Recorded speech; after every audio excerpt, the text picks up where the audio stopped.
A paz do Senhor, sou o pastor J.C. Silva. Vamos retomar aqui o estudo da Escola Bíblica Dominical, revista da editora Betel, segundo trimestre de 2020, conduzidos pelo pastor Adriel Gonçalves do Nascimento. A lição de número 8 traz a temática apresentando ao Senhor nossos questionamentos. Texto áureo, Salmo número 73, verso 28. Mas para mim, bom é aproximar-me de Deus. Pus a minha confiança no Senhor Deus para anunciar todas as suas obras. Na verdade aplicada, o pastor Adriel Gonçalves, ele coloca que como filhos de Deus, podemos apresentar a nosso Pai nossos temores e nossas angústias e incertezas. O texto de referência está no Salmo de número 73, verso 1, como também no Salmo 77, versos 3, 4, 7, 11 e 16. Primeira referência, Salmo 73, verso 1. Verdadeiramente bom é Deus para com Israel, para com os limpos de coração. Salmo 77, versos 3, 4, 7, 11 e 16. Lembrava-me de Deus e me perturbei. Queixava-me e o meu espírito desfalecia. Sustentastes os meus olhos vigilantes. Estou tão perturbado que não posso falar. Rejeitará o Senhor para sempre e não tornará a ser favorável? Lembrar-me-ei, pois, das obras do Senhor. Certamente que me lembrarei das tuas maravilhas da antiguidade. As águas te viram, ó Deus, as águas te viram e temeram, os abismos também se abalaram. Os salmos de número 73 e 77, eles foram escritos por Asaf, um dos líderes aí do coro levítico lá no templo. E também este salmo, ele é o 12º salmo didático. Os salmos didáticos, eles estão relacionados ao ensino, à instrução eficiente das verdades de Deus. No caso aqui do Salmo 73, ele ensina, ele instrui sobre não invejar a prosperidade dos ímpios. E o Salmo 77, que também é um salmo didático, ele ensina sobre o livramento de Deus. Todas as vezes que eu leio estes Salmos 73 e 77, parte desses salmos me faz lembrar o que o escritor e jornalista Philip Yancey disse no seu livro Decepcionado com Deus. Philip Yancey, ele fala no seu livro de 3 perguntas que poucas pessoas fazem em voz alta, pois na melhor das hipóteses parecem mal educadas e na pior das hipóteses parecem ser heréticas. A primeira pergunta é: Deus é injusto? Muitas vezes a pessoa ela tenta seguir a Deus, ela se esforça para fazer a vontade de Deus, mas os seus desapontamentos não o conseguem reconciliar com as promessas bíblicas de recompensa e de felicidade. Sem falar aí nas pessoas que negam a Deus e ainda assim elas prosperam na vida. Essa queixa tão velha aí quanto os relatos do livro de Jó, quanto os relatos que nós estamos aqui estudando no livro dos Salmos, ainda hoje tem sido uma pedra no caminho da fé de muita gente. A segunda pergunta que Philip Yancey fala, que das 3 perguntas que poucas pessoas fazem em voz alta é: Deus está calado? Essa pergunta ela ecoa quando a pessoa se defronta aí com escolhas cruciais na sua vida educacional, profissional, também na sua vida afetiva. A pessoa implora a Deus, ela clama ao Senhor por orientação, imagina que recebeu de Deus a orientação e ao final descobre que escolheu o caminho do fracasso. A terceira pergunta é: Deus está escondido? Essa pergunta, mais do que as outras duas, essa é a que mais perturba as pessoas. Para algumas pessoas parece que a questão fundamental da teologia é que Deus deva, de alguma maneira, provar sua existência. Daí elas perguntam: Como posso manter um relacionamento com uma pessoa que nem mesmo sei se existe? Isso porque parece para elas que Deus se esconde de propósito, até mesmo daqueles que o procuram, que o buscam, pois nos momentos em que elas procuram, no meio das turbulências da vida, elas deixam de alcançar a resposta de Deus, segundo o ponto de vista delas. O resultado é que muitas pessoas simplesmente não querem mais saber de Deus, porque não percebem a forma como Deus fala, a forma como Deus age, não entende e não consegue, dada a impaciência, as ansiedades da vida, esperar em Deus. Aqui, os Salmos 73 e Salmo 77, parece que eu vejo Richard, o personagem do livro de Filipenses, fazendo sua oração diante de Deus. E eu confesso para você que já vi meus sentimentos muitas vezes desenhados nas orações de Asaf.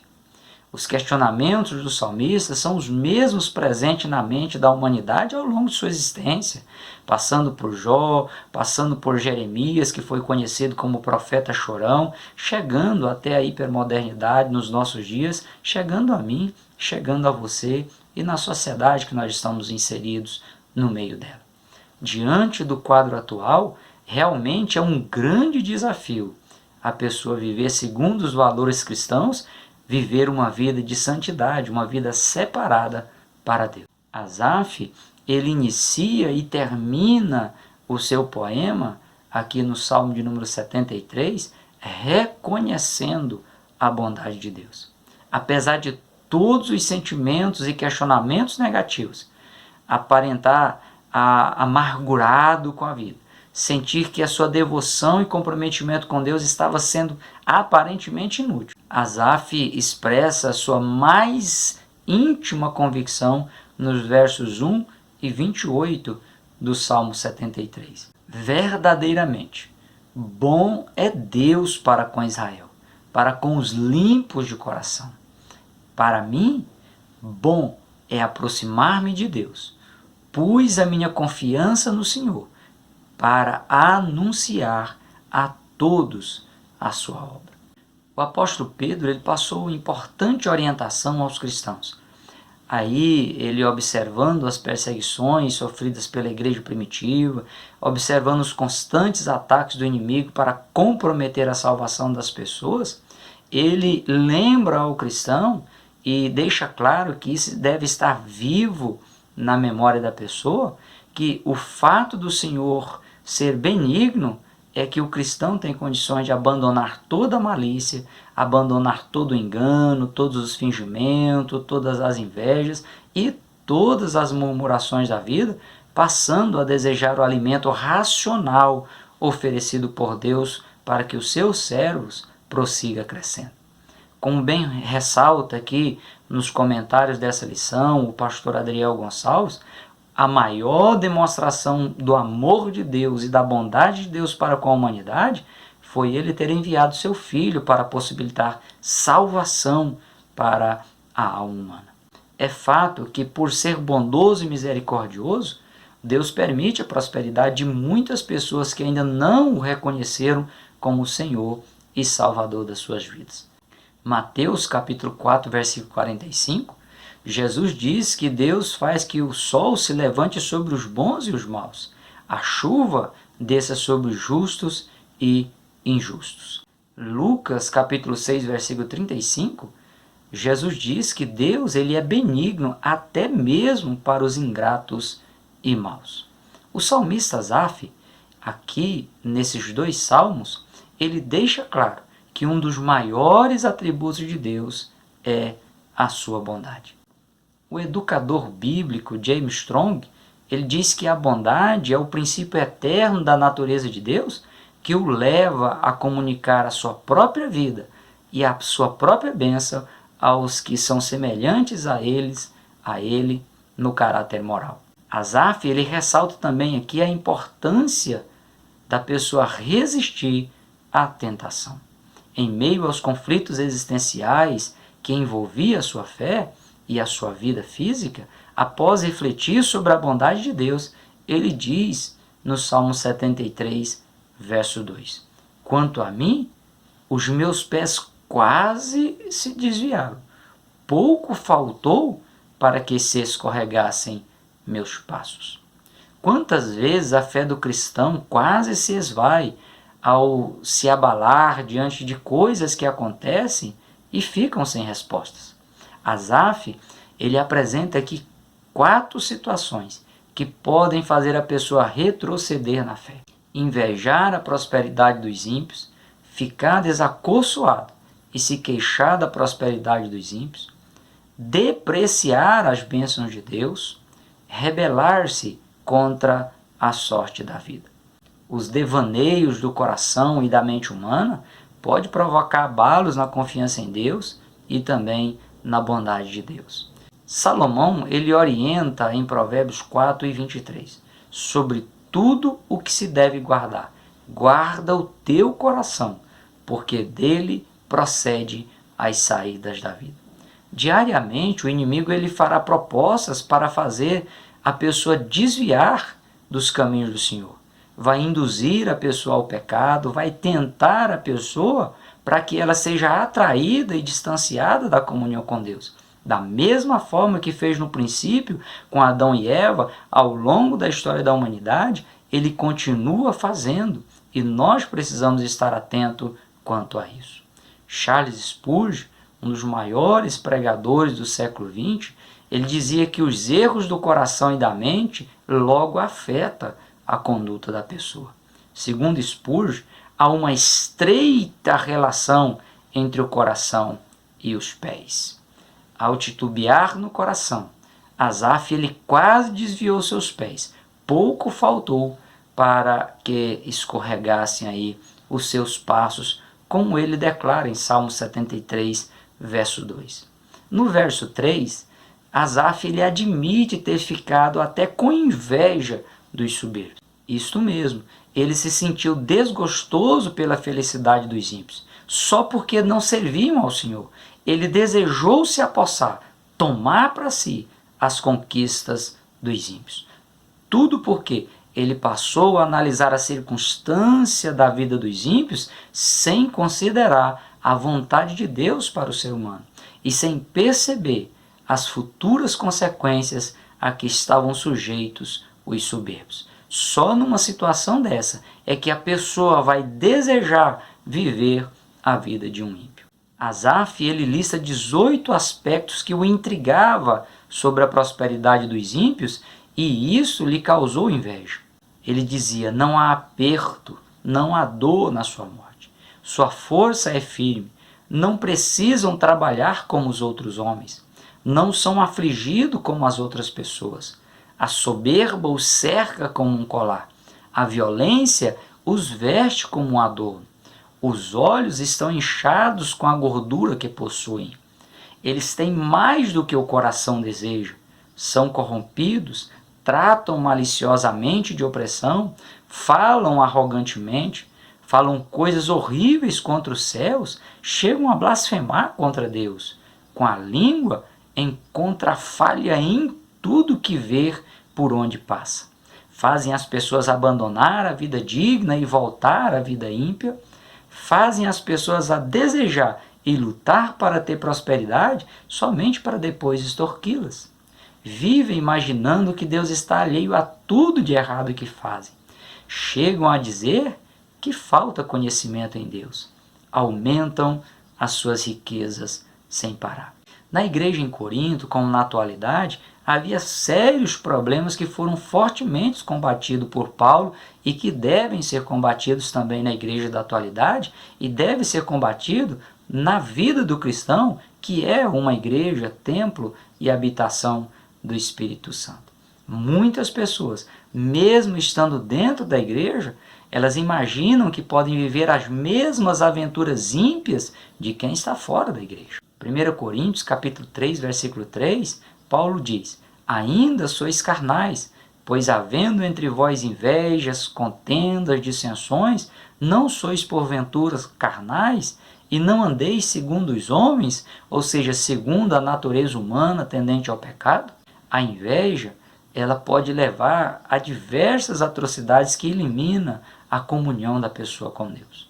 Provérbios, número 14, verso 30 diz: a inveja é podridão nos ossos.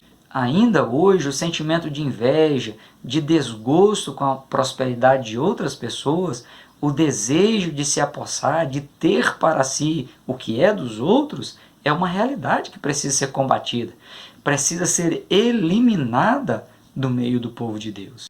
O temor a Deus e sua busca por uma resposta divina permitiu que Deus movesse o seu espírito e conduzisse Asaf ao santuário do Senhor.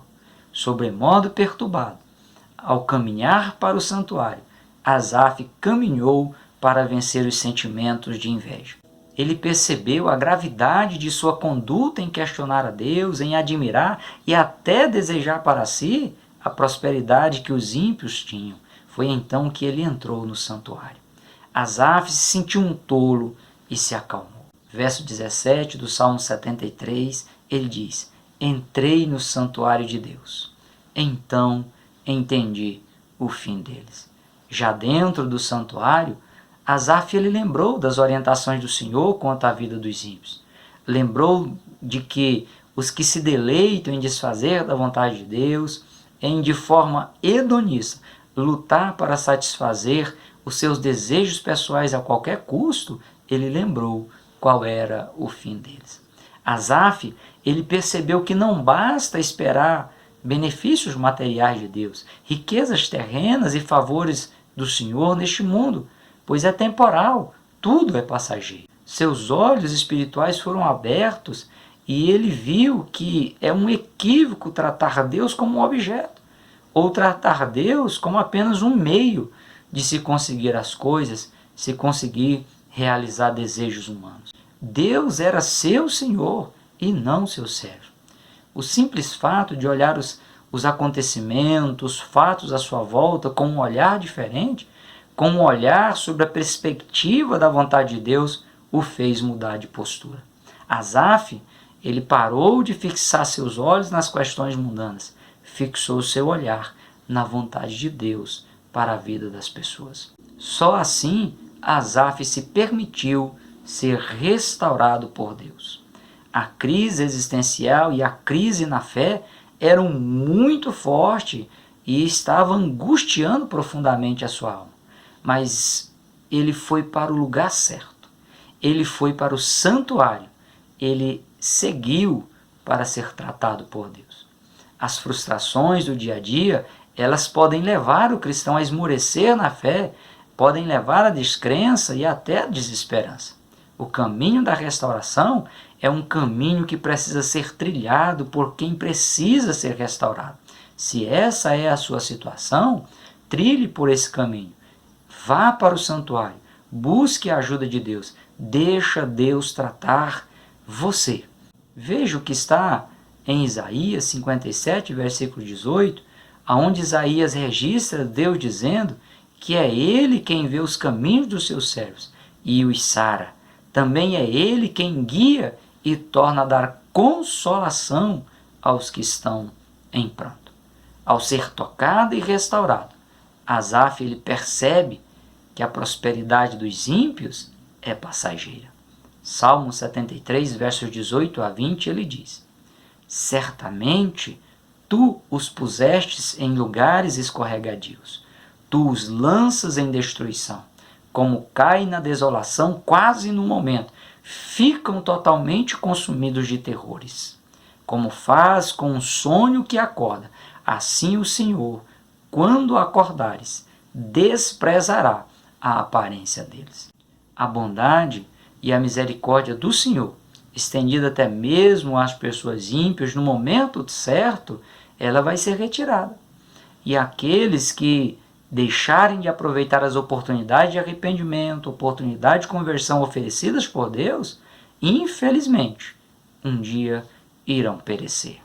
Evangelho de João, capítulo 3, versículos 16 a 19 diz: porque Deus amou o mundo de tal maneira que deu o seu Filho unigênito para que todo aquele que nele crê não pereça, mas tenha a vida eterna.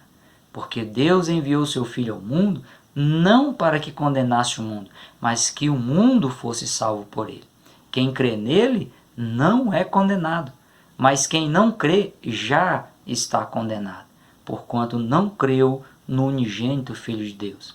E a condenação é esta, disse Jesus, que a luz veio ao mundo e os homens amaram mais as trevas do que a luz, porque as suas obras eram más.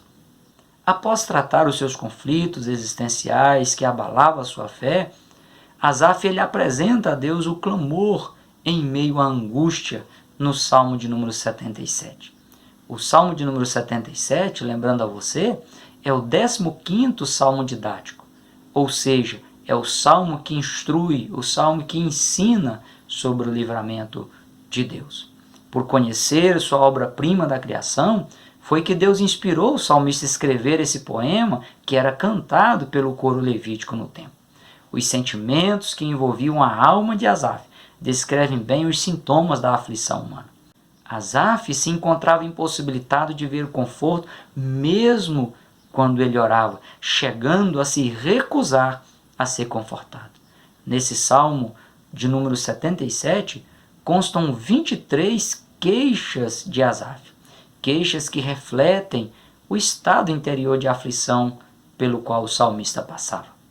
Dentre essas queixas, vou refletir com você sobre 3 sintomas da aflição. O primeiro sintoma é recusar em ser consolado, dado a profundeza da angústia. Como aconteceu com Jacó, quando José foi vendido por seus irmãos aos mercadores, Jacó imaginou que seu filho tinha sido dilacerado pelas feras do campo e ele se recusou a ser consolado. O segundo sintoma da aflição é quando faltam palavras para descrever o momento ou para trazer consolo. Apesar de não resolver, o silêncio é o melhor aliado. Muitas vezes, compartilhar a tristeza chega até mesmo a ser perigoso. O terceiro sintoma da aflição é o sentimento de rejeição por Deus. Jesus, ele chegou a se sentir rejeitado por Deus quando ele foi crucificado e bradou: Deus meu, por que me desamparaste? Asaf, aqui também, ele se sente abandonado por Deus e chega até a perguntar se o Senhor iria rejeitá-lo para sempre, sem se tornar favorável a ele. Por vezes, no meio cristão, as pessoas ignoram a dor e a angústia dos outros, medem o sofrimento das outras pessoas com medidas pessoais e também unilaterais. A orientação bíblica é suportar os mais fracos, carregar o fardo um dos outros, é ajudar a levantar as mãos cansadas e os joelhos desconjuntados. Somente quando o salmista admitiu estar com uma enfermidade na alma, estar com um problema grave que somente Deus poderia resolver, somente quando ele muda o foco, parando de focar suas queixas e tristezas, passando a meditar nas ações de Deus, voltando-se e indo para o santuário, foi que ele conseguiu ter restabelecida a sua fé, a sua confiança, a sua esperança em Deus. Com a fé restabelecida, Asaf encerrou sua autocomiseração e apresentou pelo menos 5 aspectos de uma fé viva e eficaz. Se lembrou das maravilhas que Deus realizou no passado, se lembrou das obras do Senhor, meditou em todas as obras do Senhor e se dispôs a falar dos feitos do Senhor e a louvar o seu nome. O comentarista da Bíblia, Matthew Henry, ele observa que é importante preservar o modo correto de fortalecer a fé, mesmo que ele não se mostre efetivo aí num primeiro momento. É importante se lembrar das ações de Deus pelo seu povo no passado, até que a pessoa consiga identificar boas lições que vão servir para serem aplicadas na situação tenebrosa que a pessoa estiver passando no momento. Mesmo sendo discípulo de Jesus, sendo templo e habitação do Espírito Santo de Deus, o cristão continua sendo um vaso de barro. E como vaso de barro, precisa depender da graça de Deus, nesses momentos de enfrentamento das diversas situações aflitivas na vida e que por vezes elas parecem querer sufocar a pessoa. Somente Jesus Cristo pode te fazer triunfar. O mesmo Deus que libertou Israel do cativeiro egípcio e também do cativeiro babilônico, certamente é esse mesmo Deus que agirá em prol dos seus servos, que dará o necessário livramento que você precisa, que vai trazer resposta ao coração aflito, que vai aliviar a alma angustiada.